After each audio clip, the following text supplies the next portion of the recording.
The Bill Clark Show, presented by Dr. Pepper. And now, Coach Bill Clark. Welcome in. It's the Coach Bill Clark Show, presented by Buffalo Rock, Dr. Pepper, Pat, Molly, Landrum. That's Coach.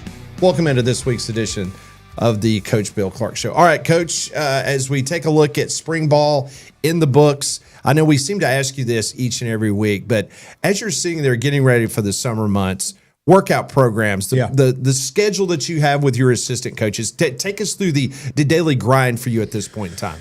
Yeah, so let's just get to the end of spring. Historically, get on the road, and so the big thing for us, and as I listen to coaches that know what they're doing, is meetings.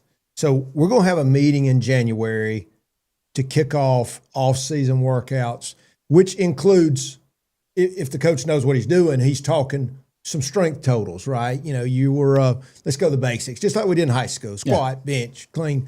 So you're wanting to see, this is where we're starting in the offseason, this is where we're headed, right? So from a speed standpoint, we're going to talk about leadership. We're going to talk about all these intangibles. So all those are the things we're going to talk about right now. Then as we have these meetings, we're going to get ready to look at that post-spring.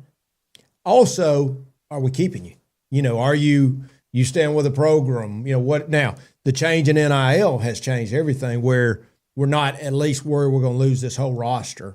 But the pre and the post meeting. So everybody in this last week or so, as the guys get off for what might be a little bit of a break in the month of May, which we're going to talk about here in a minute, getting ready for June, freshman reporting, et cetera. Is it more peaceful? I guess it depends on your circumstance. I heard Lane Kiffin, he's saying, hey, I would like to have the spring portal back now at LSU. You have other coaches saying they like it more because they know what they're working with, they know what their roster. Which is it, Coach? Yeah, I mean, he's sitting there saying it with $50 million or whatever he's got, and he can go get on another roster and take people. But 99% of guys, and everybody's like, well, shoot, I need a center or I need whatever. I would love to have that ability. But the best thing for the game is what we're doing now. The best thing for most of the coaches is what we're doing now. We're now, at least you know who your roster is. So now you got to go coach. You got to go get better now. There's still some Division II. There's some junior college. There's some other guys, just like it used to be. There's some guys you still out there you could go get. The thing what you're doing right now, this was the thing for us at UAB, and I had the same thing at Jack State. I always tell this story. I get to Jack State, and I find out they're not going to May classes. Now, think if they get out early April till June, if you're a scholarship player, now think about this, and you're staying in an apartment. We could not, up until they gave a waiver in COVID, you could not pay for their give them any money if they weren't going to class. So, of course, I'm assuming we're going to go to class. Well, no, we just let them go. That's what their lease doesn't stop paying. These are some things that you just wouldn't even think about that I'm like, well, let me tell you what we're about to do. Right. We're going to put these guys in a May class. That was a voluntary time, so we would just have it open. If you want to train, we tried to train them like NFL guys where you have access to the strength coach, but it was all on them. But you're talking about strength, you're talking about speed, you're talking about all that. Now, post-spring, you're talking about this is what we need out of you in the summer. Your second meeting, that you have now, here's what you did in the spring, here's where you are on the depth chart, here's what we need out of you in the summer. So there's a second meeting going into summer, which is, now for us, obviously, that was a huge time. Difference also now we have what we call OTAs. Yeah. Remember, used to, they could get a ball out. They had but now you got this. Take us to that, Coach. What does that look like? Now, what does an OTA look like? Yeah, so OTA is a practice, you know, and I mean, that was a pro term for these training camps, but you're taking them through practice, which what happens, everybody now has learned how to have great practices without pads on, so offense against defense, 1-on-1, 7-on-7, installs, and they're probably going to have, 4 to 6 of these throughout the summer. So that's how you can take a roster that you didn't know who they are, and all of a sudden they're ready to go because you can now have OTAs with these guys. And that was the thing for us. How do you get guys out on the field? One of the reasons I wanted the deck at UAB was so I could watch. Yeah. And that's what was happening in the old days. The quarterback took out a sheet. Somebody had give him, maybe some calls to make. The defense had a sheet of calls. You could look, but you could not coach. Now, that's totally changed, totally different, which is great, because now we can get footballs out, we can get better at what we do. In regards to the off-season magazines and all the prognostications, we were talking about something today on Three Man Front. Out of the blue, there's a respected journalist out in California, his post-spring top 25. He's got LSU winning the national championship. That's the first one that we have seen. Right. And I bring this up because, there's some expectations with Lane Kiffin. But when you were at UAB, especially when you got that thing really going and you had those magazines and you had those people from Athlons and Lindy's come and say, you know what, Coach Bill Clark and UAB, they're gonna win their division. They're gonna play for a CUSA championship and they're probably gonna win it. Did that news get filtered back to you? How did you use that to motivate? Did you tell the players, don't read anything, that's BS? What did you do to make Pay sure? the guy to pick you second. Yeah. Yeah. I mean, it was, well, it's like I say, when you get to that point, then you got, and having lived through it on both sides of it, being that was picked to be last, which, especially if you know you're better than that. But that's good for you because that's motivation. Of course. But how do you handle it? Because you did get it going and you had an opportunity where you were the team to beat. How did you keep everybody grounded? Yeah, that was a constant discussion of now you're the team they circle. Now you're the team that they work on. When they got a spare moment, they're watching your film. You're the film they're learning from. Hey, let's do this the way they do it. So that's a constant motivation of, guys, let me tell you, they're coming after you. So that, yes, those are the things that you're constantly doing, motivating, trying to keep them humble and grounded. Now, granted, you want to be there. You want to be in those spots. So having lived through that as a high school coach, I think, I'm trying to get to this spot now. I got to keep their head screwed on. It's what I always said, when you get too high and you get too low, but you want to be thought of as that team. In some of these cases, though, you mentioned the motivator. What's the motivator for some of these guys that you're a backup guy, you got a phone call late in the portal process, you're going to make $500,000 to be the third or the second team guy on the defensive line in an SEC school? Where's the motivation for those guys? Has that changed now with the monetary amounts that are attached? The monetary amounts has kept those guys there. That's why their depth is so good now, because we would have a chance to get those guys. Used to, it was about playing. Right. Now, my dad went to Alabama, or, my family, I always want to be an Auburn, but we would have a chance to get a guy, especially the proximity piece. Somebody that moved off from Birmingham, went to Arizona, and he wasn't playing, or he was playing part-time, or sometimes even when he was playing, we would get that guy back. Now they're paying him enough money to be the backup. Now, of course, what are you doing? You're constantly, hey, you're a play away, the depth chart, and that's why that depth chart, constantly saying the depth chart doesn't change.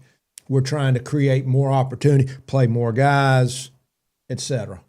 Did you ever run into a situation, especially at UAB, where I know you want the guys to stay around, you want the guys to work out because, one, you want to keep your eyes on them. Was it a situation where a good bit of your team, or was that even an option of them perhaps going home for the summer? I know that's what they used to do in the old days. I mean, is this a situation where you need them on campus full time? Yeah, and you're talking to a guy like Ricky Davis, who represented me all those years, who played for Coach Bryant. I mean, they had to go home, and a few of them chose to stay around, and really they were asked not to, but so did everybody else, and they said, hey, we want you to do X, Y, and Z. As that started changing, I remember I was coaching the Alabama-Mississippi game. This is what changed the Alabama-Mississippi game. If you remember back when that was a who's who of Alabama-Mississippi players, in 2007, that would have been the summer of 2007, which was my last season after the 2006 team. That was the last year where they weren't paying for kids. They were starting to pay for everybody in the summer, and they were going to pay for the whole roster. Well, we weren't going to get players because then they could say, we're paying for you to be here. You have to be here. Mm-hmm. So June for us became mandatory. Now, we gave them a week off for the 4th, et cetera, but that was mandatory. This was not a maybe. We're paying for your class. You're getting your money. These workouts, you got to be here, which is better for the kids, better for the game, better for safety. May for us was the hard one because you got, as the change of almost everybody was staying in an apartment, they had to be, this was the talk I always had with you guys at UAB. I said, what are you talking about? You have to pay for these guys. It's not a maybe.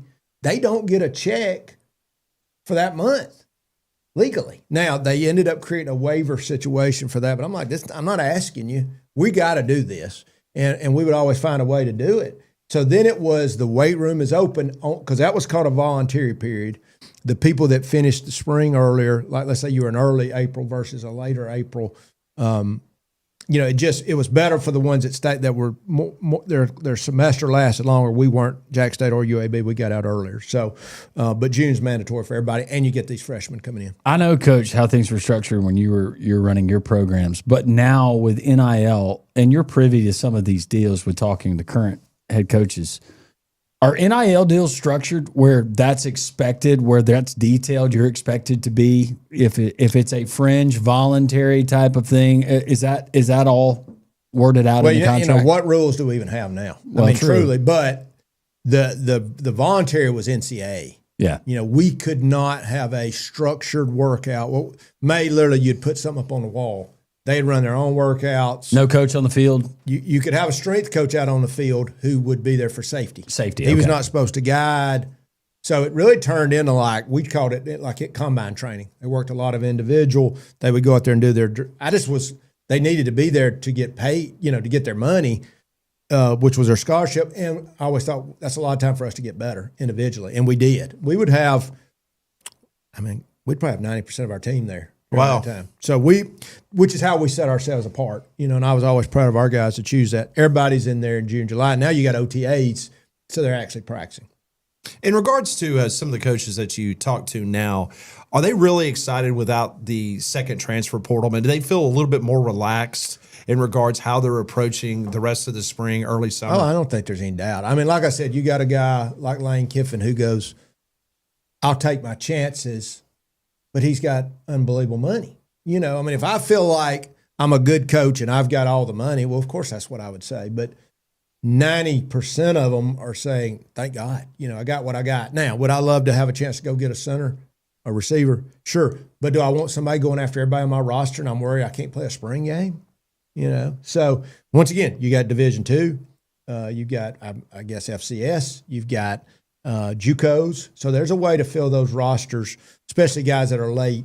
All the people I had to look at UAB, you got more people doing that. I guess it's position specific, and maybe it would be deficiency specific. But for a player right now, in real time, we're in early May. We're going to be cranking up in late July and August to basically start our season practice leading up to first game. How much better can a guy actually get? Where you've got concerns in this area, maybe it's offensive line, maybe it's at the quarterback, but how much better as a coaching staff can you help to get a guy where he needs to be? And I realize there's different gaps with different players, but is that reality? I think the reality of let's just say you got 30 guys come in new. They don't know the terminology. They don't know you.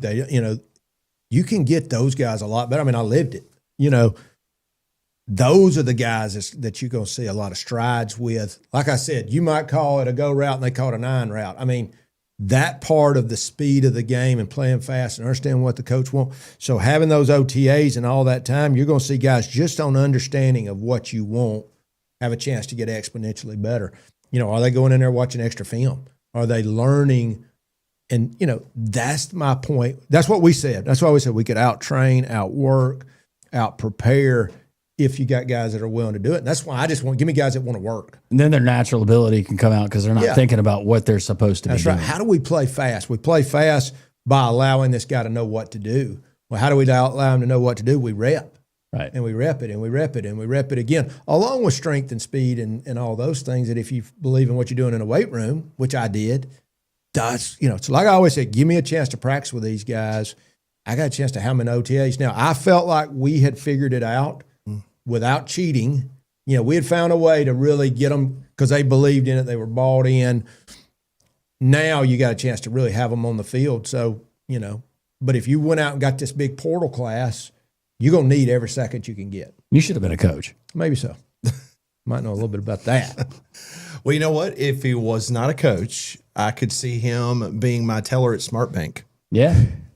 He's a friendly face. He is a friendly face. I would trust him with my money. He talks like us. Kind of slower, that draw. Yeah. You know what I'm saying? Yeah. I'd give you money. Would you? Yeah. Even if I was your teller. Even us two ridiculous guys? Well, y'all are ridiculous. What if we had a dog? Would they have the dog biscuits? Sure. There? Yeah. We would. Yeah. We would take care of you. But Smart Bank as well as anybody. Smart Bank probably has dog biscuits if you brought your dog. I'm sure but they do. They have good tellers. Thing we like about Smart Bank is the people. As we always say, small town bank, but all the amenities of a big bank. Just love our folks at Smart Bank. We always talk a good bit on this program about Coach Safely, and we're happy to be joined now by Jimmy Clemmer, Jefferson Shelby Youth Football League, and also a member of Coach Safely. Welcome to the program. Well, thank you for having me. Great to have you. Fortunately, that you get to deal with this guy like we do. We only have to deal with him like once a week. Well, he's got a great program. I know his predecessor pretty well too, Coach Crow. Yep. Long time ago and from my Auburn days, and have the utmost respect for both of them. All right, so you come from this perspective. I've been around youth sports in Trussville for a very long time, and I know how important your organization is, especially about educating young people and parents, because you have some parents that have misunderstandings about youth football and things of that nature. Talk about Coach Safely and talk about your organization with the Jefferson and Shelby Youth Football. Yeah, the Jefferson Shelby Youth Football League would be the largest youth football organization in Alabama. Started, now 22 years ago in 2005. Started with 9 different groups, and now we have 12 teams. We adhere to the Coach Safely program. Every program director that is in our league has their coaches vetted through this system. Does a great job of recognizing potential injuries and dealing with injuries that come up during the season, and so we're big advocates.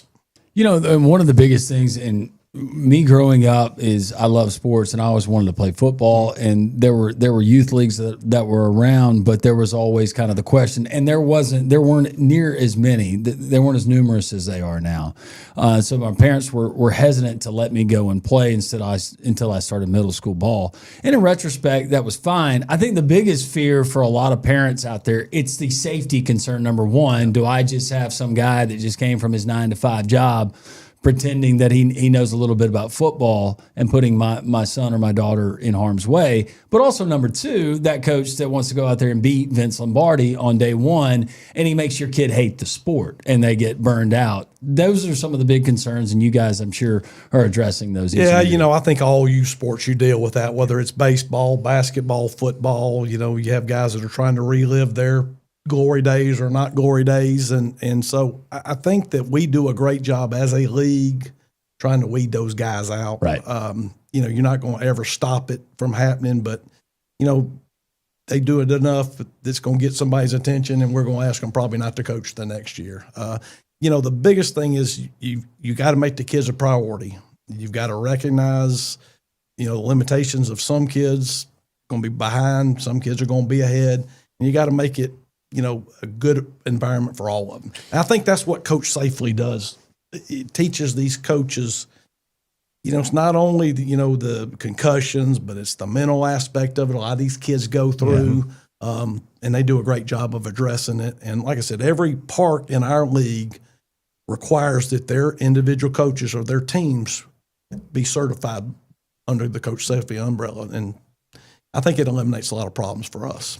Jimmy, I was having you had your golf tournament the other day, and we hadn't had many guests on the show. This was a big deal for us my grandkids are in Trussville. I've got some in Pell City right now who are not playing yet, but to get to, of course, Steve said so many great things about you and what your organization does, but then to get to see you the other day at your golf tournament and meet some of the coaches. Yeah. Now, these guys, a lot of them knew me. Yeah. Oh, yeah. Just as the former UAB coach, but as I talked to them, I had guys, and I talked about this on last week's show, talking about keeping their head out of tackling, the equipment they're wearing, just how they coach the kids. And I'm like, this is something I want to make a big deal about. Yeah, and it's the helmets are light years. Oh yeah, better from when I wore them when I played at Auburn for Coach Dye years ago, and you refer to the tackling, the hawk tackling, keeping your head behind the play as opposed to in front, trying to keep the crown of your head out of tackling.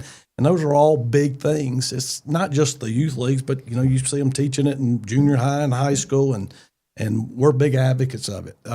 One thing the league does, I think, a great job of is we have a great group of officials. A lot of these guys, are umpires and referees for high school sports, and they don't let things get out of control. Right. If you got a kid that's leading with his head, we're going to talk to him one time, and if he keeps doing it, we're going to take him out of the game. Yeah, because he's not even going to hurt him; he's going to hurt somebody else. Right. And if they get taught good fundamentals at an early age, most of them can carry that on to junior high and high school, and it seems like they have a lot better experience. Yeah. You know, it was interesting, Jimmy, when I ran Trustful Ballpark, and we were one of the first programs that adopted Coach Safely. Yeah. Before it became a state law. Yep. We were kind of the test pilot Yep. program. And I remember coaches coming up to me because it was a requirement. Like we said, you cannot coach unless you take this program. I had more coaches come up to me, and I'm sure it's the same with you in the football league. The baseball coaches would come up to me because there were things that they learned in this course that they, one, took for granted, and two, they had never been taught properly. Yeah. And because of this course, it was able to give not only them a peace of mind knowing that they're going to be in charge of 10, 11, 12 kids over the next couple months, but it gave the parents peace of mind as well. I totally agree. And what is it? 2014, it was adopted by the state of Alabama as law. Anybody that's coaching kids under 14 years of age have to go through the certification. I think it's great. No, I was just curious. And in baseball, I knew, up until a certain age, you're discouraged to throw a curveball, right? Is there anything that's commonplace right now, maybe at the higher levels, high school, college, the NFL, where it's okay, but you guys discourage it at your particular level in your league? Well, I deal with football, so I don't coach any other sport. So Coach Clark could probably address that a little bit better.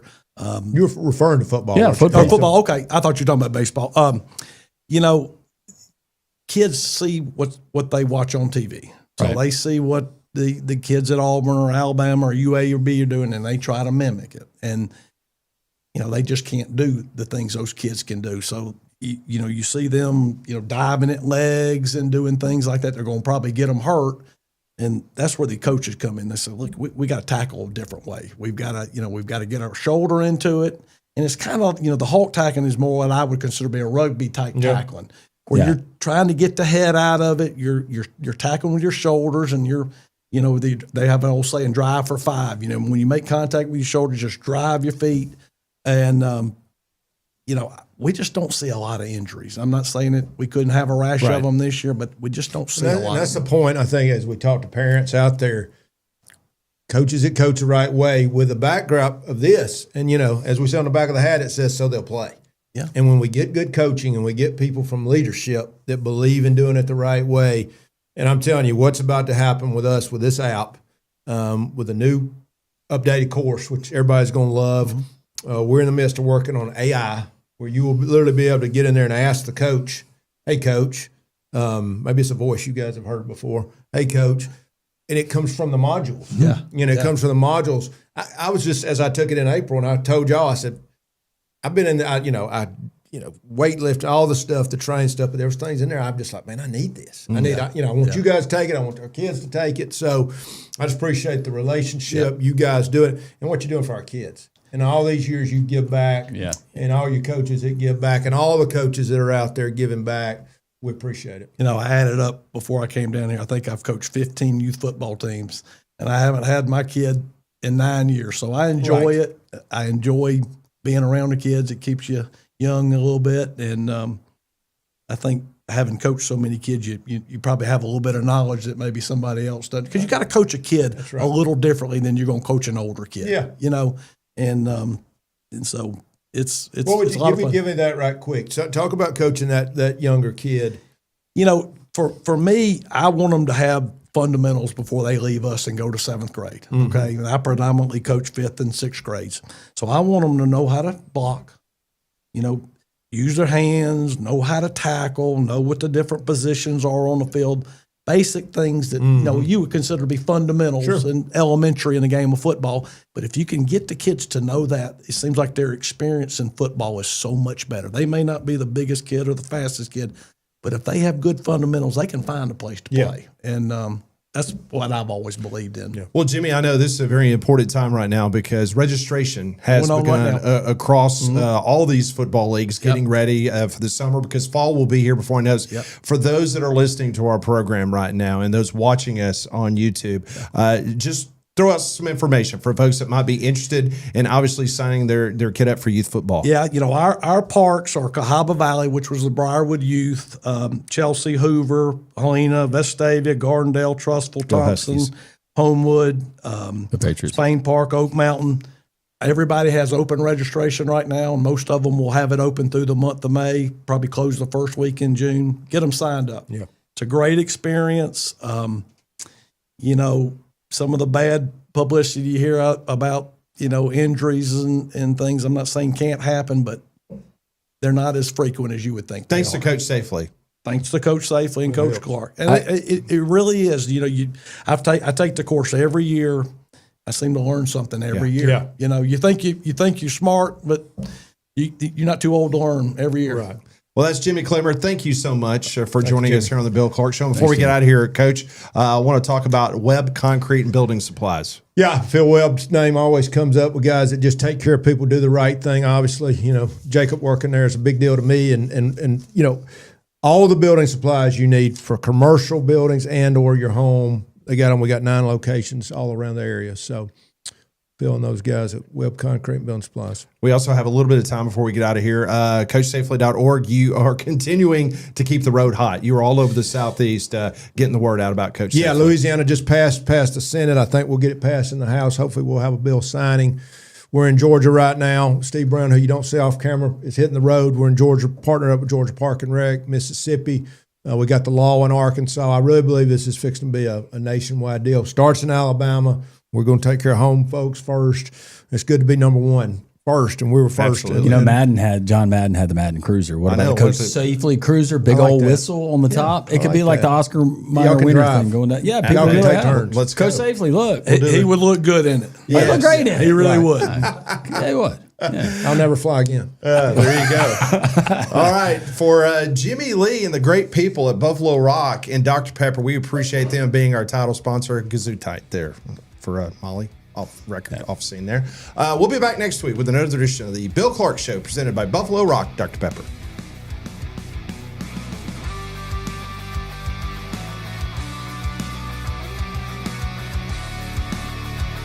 This has been the Bill Clark Show, presented by Dr. Pepper.